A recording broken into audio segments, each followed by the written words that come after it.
Yeah, look, I feel like my surfing's still really good.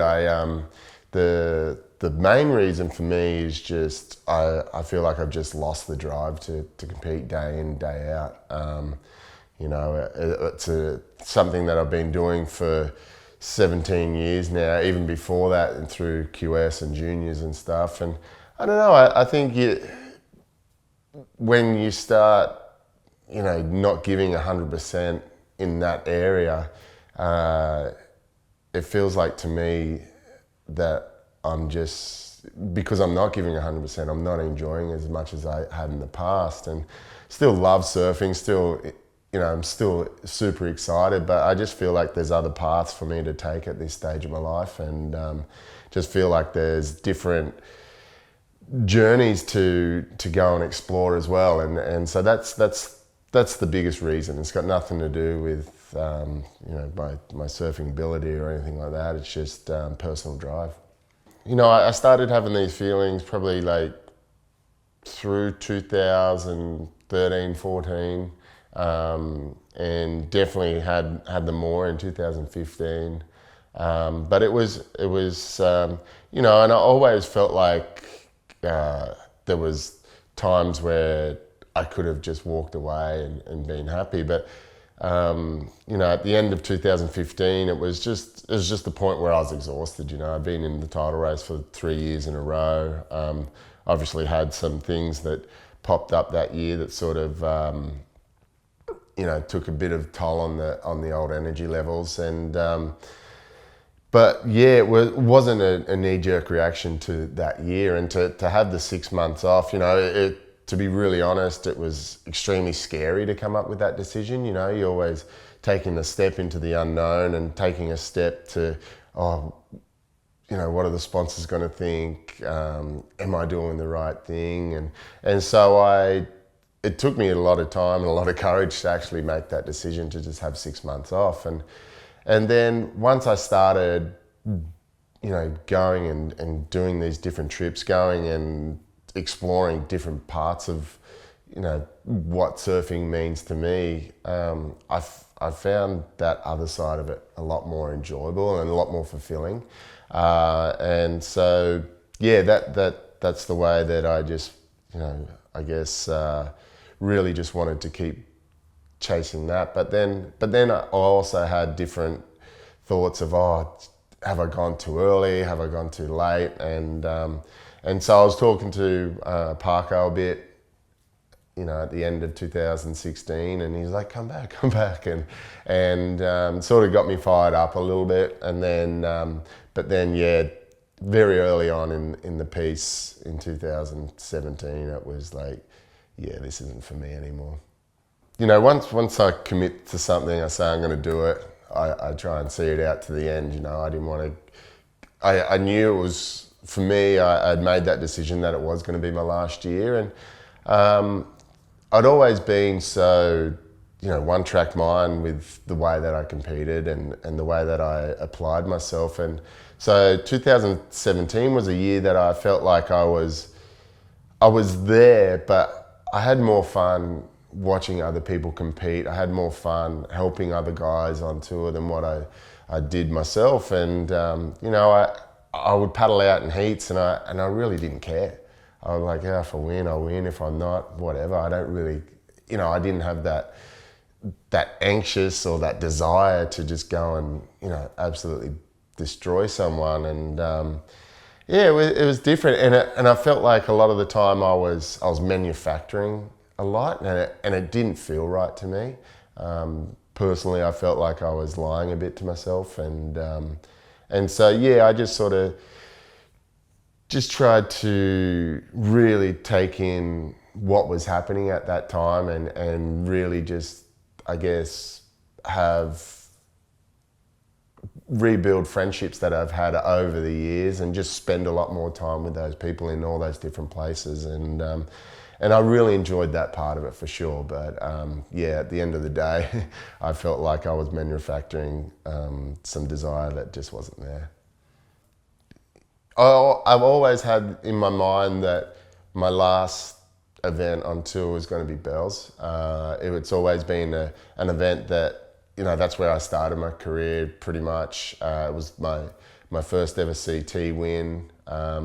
And I feel really comfortable down there. I feel like, obviously, home is amazing and stuff like that, but I always feel a lot more pressure at home.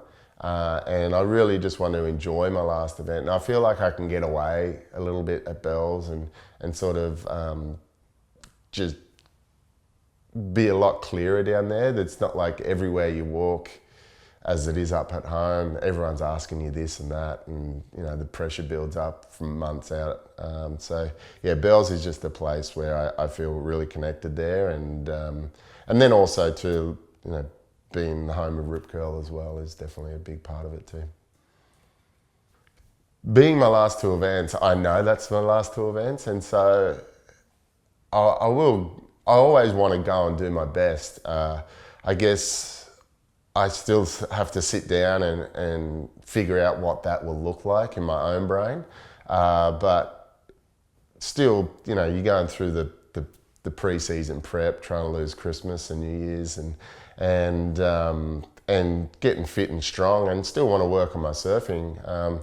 Even though I'm not competing, I still want to work on my surfing, and so that's probably like the biggest goal for me, is just to go and surf well and just really be present in those events and really soak it in, soak in the crowd, soak in the atmosphere, and soak in the feelings of actually being there as my last time. Going through my whole career, I would get anxious. I would, there would be all these different feelings that would come up. Oh, is this ready? Is that ready? And yeah, to be truly honest, in 2017, that didn't happen. I would just wake up, oh, okay, just go surf. And yeah, if my board wasn't 100%, then it'd be like, oh, whatever, I'll just ride this one or that one. Didn't really freak me out. And so, yeah, look, I've been through that, knowing last year that that was going to be my last event at certain spots. I sort of been through a lot of those feelings as well. So, but being at home and being that it is so close, it might be different, I don't know. But look, I'm just going to keep concentrating on surfing and just enjoy the moment when I can. I have sort of talked to different people about doing wildcards and stuff like that. And, if it did present itself, I would probably just have to look in the mirror and ask myself if I really wanted to do it. It's not that I want to give up competing full time. It's not that I want to give up competing altogether. It's just, I just can't get motivated for a whole year anymore. There are events, in 2016, just doing selected events, I felt like I was better then than what I was last year, and that was because I'd only have to switch on for 2 weeks and then it was done. So yeah, look, if there, hopefully there'd be different places that I would look at wildcards, but at this stage, I'm just going to go and go surfing. I did run it past a few different people on tour and a few different peers, and some of them wanted, like, what are you doing that for? You're still surfing good and this and that. And then others were like, they could see it in me. They could see that I wasn't there. And but yeah, the whole decision pretty much just came from me. I think if you're looking at outside influences, then you're never going to get a clear picture. So yeah, it was all from me, and it was cool. Like, I got to, my last heat at events that I knew I wasn't going to be there, I would let that person know, just on the quiet. And there was some different reactions, which was cool. And then there was other ones where they were just like, yeah, I know. So it was fun though. It was really cool to share those moments with those people in different areas. Yeah, for me, it was all about dedication and just giving my all. I always wanted to make sure that I gave it everything, and so when I put my head on the pillow at night, I had no regrets in what I did. world titles and event wins were all incredible, but yeah, probably the biggest thing that sort of resonated with me was in 2015 when I came in from a quarterfinal heat against Kelly, and all my best friends from home surprised me and were in the tent, and that moment to me felt like I had already won everything I had in surfing. That moment in me felt like I'd won in life, and that was really special.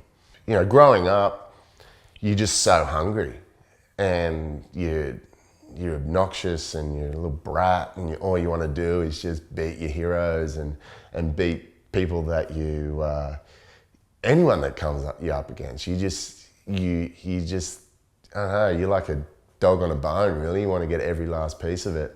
And then as you go through your career, the goalposts change a little bit.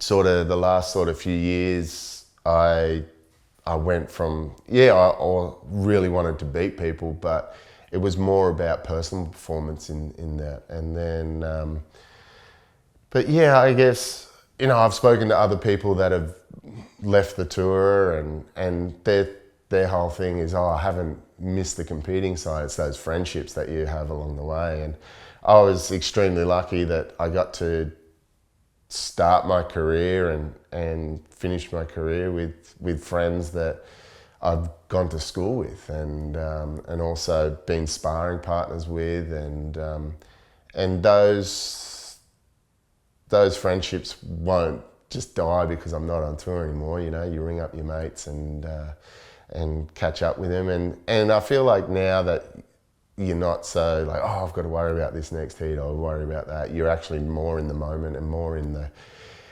the conversations with people, and you can actually give them a bit more of your time. Biggest heats, there's been so many.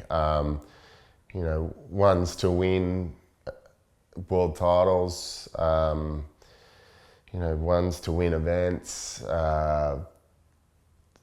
It's always I don't know, for the pinnacle of it all. I don't know, I guess it's probably one with John and Kelly at Pipe was was amazing, and the waves were absolutely firing, and it was big pipe, and for me, I was the underdog paddling out, and we all ended up getting some really good waves, and somehow I ended up on top, and for me to surf against the guy that I'd always looked up to and always aspired to compete against and beat, to beat him was incredible, and then to beat the guy who is now the best surfer in the world in their conditions, that to me was that was a really big goal that I kicked. I guess, learning that my brother passed away earlier in that morning, the whole guess, everything relied on this heat or that heat. All that went out the window. It was all about just going surfing, and for that day, I just had this confidence over myself where, I don't know, I was so, it didn't matter what would happen, it didn't matter what wave was going to come in. I just had that much confidence in myself, and knew that he would be looking after me. So I just went. And on a normal day, I would have been pooping in my pants. But it was just, I really just wanted to, I don't know, it was, I think on that day, I was the calmest that I ever competed at. I just knew that waves were going to come, and I just had confidence in my ability to just go, and also knew that whatever happened, then he'd be looking out for me. Yeah, it was that whole day was huge. My first heat that morning, it was huge pipeline, and I remember my first heat against Jamie O'Brien. I just paddled for a wave, and just I felt really heavy at that stage. I felt like there was so much emotion running through my body, and then I got the wave and just threw my head to the sky. I was just like, it just felt like it all just fell off. And then as I went through the next sort of events and that wave that you're talking about, when I come over the foam ball and just put my arms up, it felt like I had this real connection with him at that stage. And it was sort of just sharing that moment with him on a spiritual level, not a physical. And that for me, that was really, really special, and just really, I don't know, it's just, we all talk about being in the moment, and that for me was one of those times.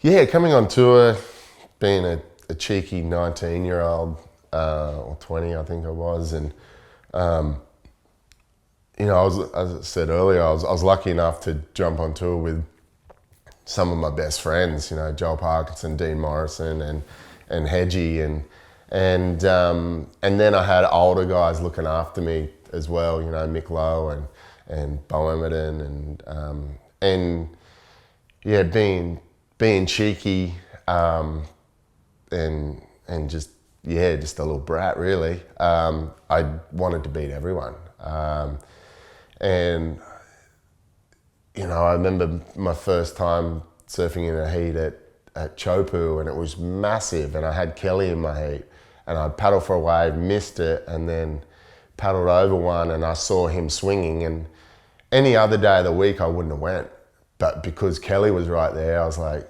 stuff this guy, I'm going. And it was the scariest 3-point ride of my life, but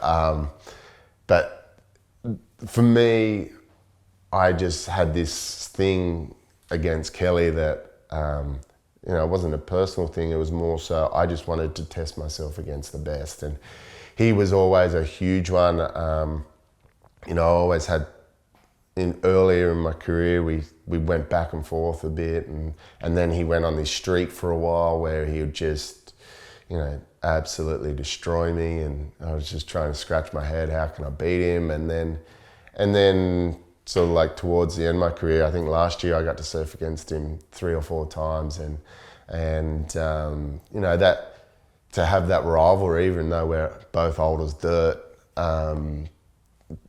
he was a guy that I got really motivated to surf against. Andy Irons was another one, a guy that I could never beat really. He was just, every time you thought you had him, he'd just come back and destroy you, and just his will and desire to win was second to none, I thought. But probably my biggest rivalry, and the person that always I put so much emotion and so much preparation into, was Parko. Parko was, ever since we were 13, competing against each other in, small junior comps and state titles and Aussie titles. He was the guy that I always wanted to beat so bad, and still to this day, if we're in a heat together, I still want to beat him so bad. Yeah, my relationship with Joel now is incredible. As you said, we've battled with each other through everything from state, Aussie, and then world juniors into actual real world titles, and we butt heads. And after events we'll wrestle, or it depends who won or lost. But now it's amazing. I think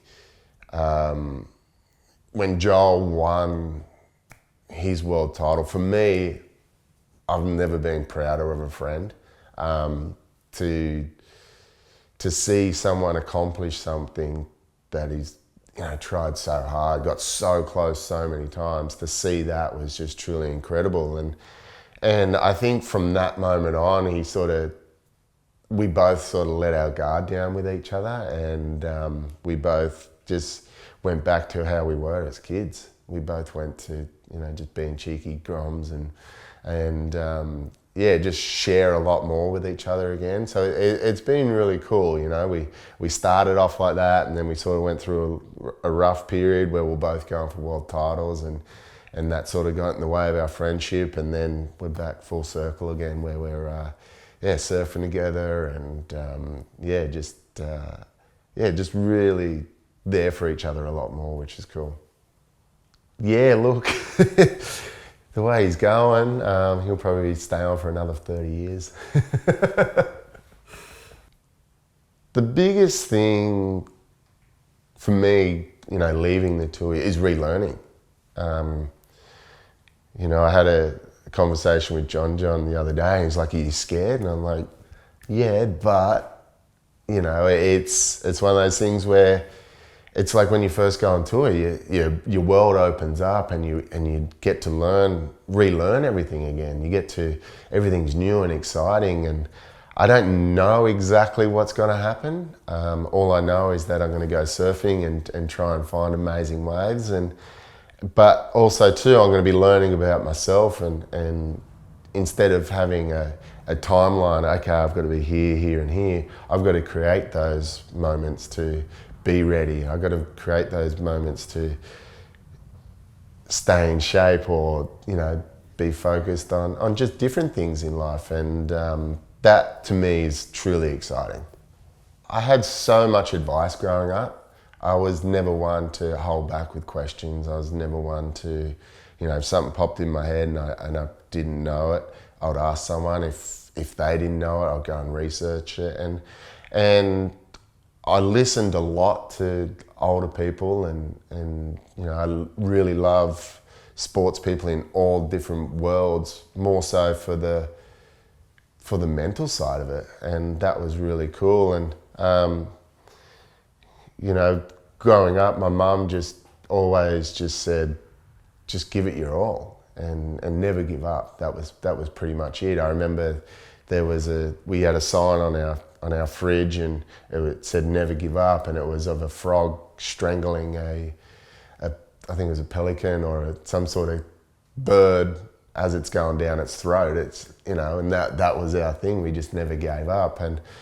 But then also too, as I got into my later part of my career, was just soaking in the moments, being able to differentiate when to be so one-track mind to when you actually had to take in those moments. And you know, probably one of the biggest times that I actually stopped and I looked around the crowd was in 2013, paddled out for the first heat against CJ Hobgood. And as I was paddling out, I looked back at the beach at Pipeline, and there were so many people. And when the heat started, they just erupted. And I should have been focusing on what was going on in the water, but I just stopped and turned around and just watched it.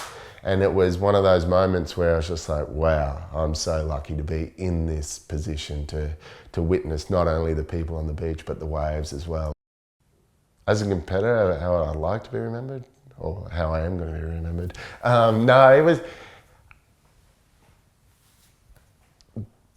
I guess I just wanted to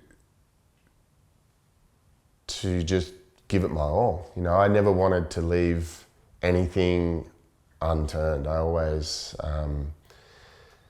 you know, people sit there and you know, they talk about my focus and all that sort of stuff, but for me, it was more just preparation. I wasn't the most talented surfer, you know, compared to other people. It was more so that I knew what I had to do to get myself to a performance level to compete with the best people in the world.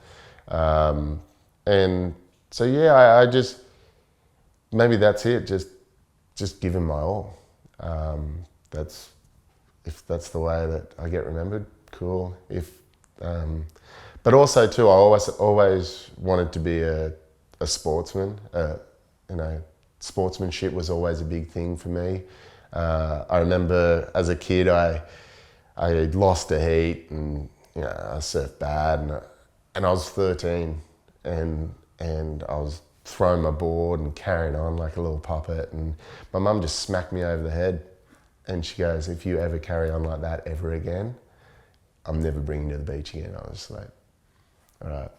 So from that moment on, I made a point of going shaking hands and just being honest when it came to, play by the rules, yeah, but just always wanted to show good sportsmanship. Yeah, there's so many people to thank. I'll probably miss some. Probably first and foremost, mum and dad, really. They supported us, even though they didn't know exactly what surfing was. I remember my dad telling us we should go and get a real job. And then he saw the opportunities that we had, and then it sort of just totally shifted his mind. He's like, I remember when the day that he said he's really proud of us in following our own path was, that was really special. Obviously everyone's seen my mum at events and, see exactly what happens here, and just how much passion and how much care she throws in, not only to me, but the whole family. And so she was always one. She always put herself out to make sure that we're close to the beach but also just made sure that we were happy. And that was really cool. My brothers and sister, Rachel, Peter, Edward and Sean, without them I wouldn't have found the beach. Without them I wouldn't have ever went surfing. And then they just always treated me like a bare bum in the shower, really. I'm not, to them, I'm no one special. I'm just little Mick, and they, just made me. They made me. It felt like I always had backup with them, which was really cool.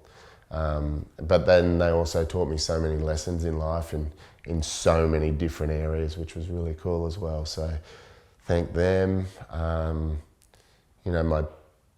My mates, they sort of helped me install my will to keep going, was Dean Morrison, Joel Parkinson and Damon Harvey. We all, growing up, we all battled together really, really hard, and I always get third or fourth.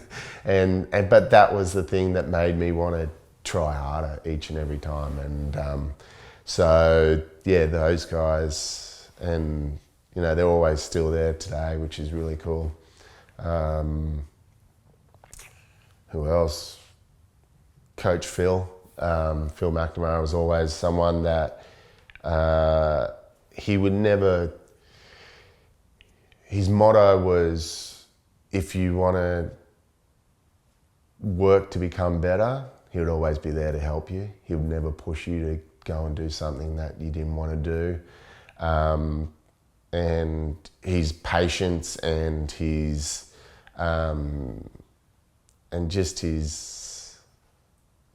his articulation of everything was incredible. And he's been a great mentor for me, not only in surfing, but also in life, which has been awesome. He, I've ran a lot of things in life past him. Thanks to him.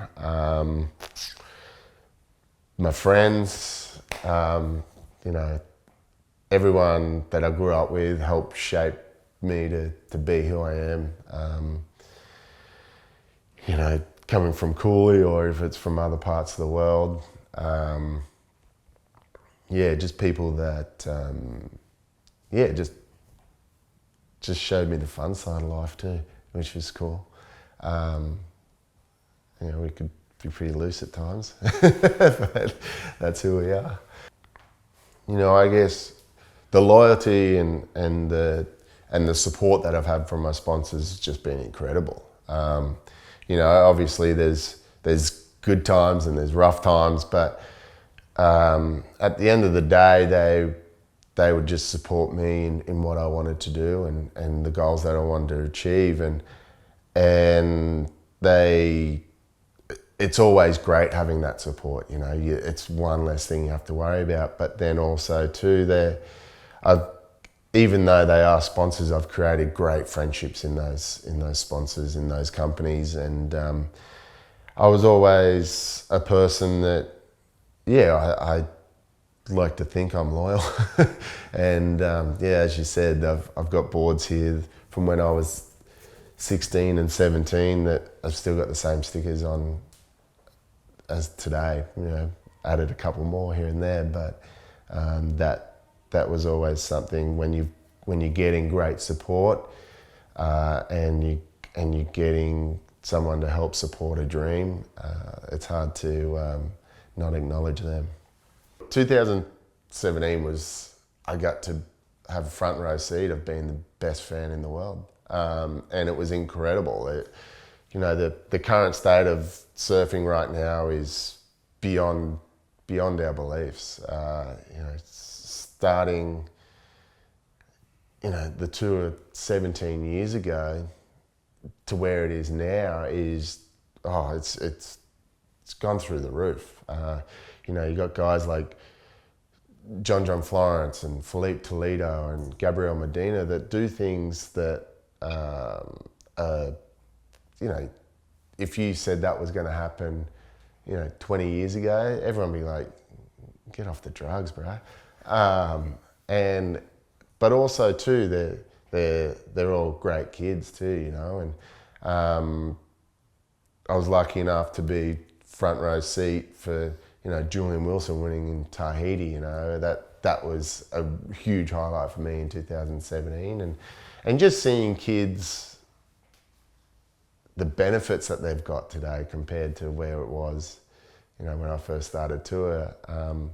The WSL have done an incredible job in creating a tour that is extremely professional and extremely, one of the best organisations on earth.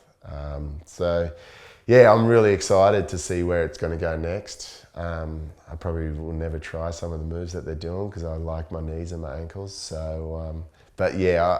Even though I'm not going to be on tour, I'm still going to watch the heats that I want to watch and watch the surfers that I want to watch and still be number one fan. It was definitely going to be a 4-horse race, I thought, coming into 2018. Obviously, John Florence, 2 times world champion. Gabe Medina, really, I felt like he finally got everything back together after a couple of weird years. And he's untouchable in so many different areas. Philippe Toledo's growing into the tour, and his stuff is incredible. And then unfortunately Julian Wilson did his shoulder, which I felt like he was building really good momentum. Between those 4 guys, I just felt like they were competitively, they were just that step ahead of everyone else. They have a drive in them that you don't see often, and it's going to be super exciting. Yeah, the women's tour is incredible. It's so exciting. The girls that are involved in the title races each and every year, it always goes down to the wire. I got to spend a lot of time with Tyler Wright last year in France, and see the way that she ticks is just incredible. A lot of people don't get to see, but she is so smart and she's so switched on in herself. She's going to be she's going to be so hard to beat again. I just feel like the more time that she spends at world number 1, the more comfortable she gets. But also too, she's learning so much. I feel like Stephanie Gilmore is going to put another huge year in. I feel like I didn't see it there for a couple of years, but you saw she switched back into world title mode again last year, and that's exciting and scary for the other girls. Obviously, Carissa Moore is 3 times world champion. She's truly incredible. And then Sally Fitzgibbons. I feel like Sally learned a lot about herself last year, and what it does take to win, and feel like she will have another extremely strong year. So yeah, they're probably my 4 picks. But then there's so many other girls too that had standout years last year. Courtney Conlog, Lakey Peterson. I think she's going to be a big threat. And then Sage Eriksson was, she finally clicked into gear, and she gets better at every event. So yeah, so many amazing girls out there to watch. After so many years on tour, it's been so fun. It's been a roller coaster for sure. You have your peaks and valleys, but when I look back on my time on tour, from building myself up to compete to heat wins and event wins to celebrating with friends to just seeing places that I never thought I'd ever get to. I didn't even go on a plane until I was 13. And it was just a charter plane because I was complaining so much I'd never been on a plane before. Now I don't get off them. But just so many amazing memories from so many amazing places with people that I truly cherish. And that's the thing I'll take away, is just those memories that will last forever. And over a beer or two here and there, they'll always pop up, and those stories will always keep a smile on my face.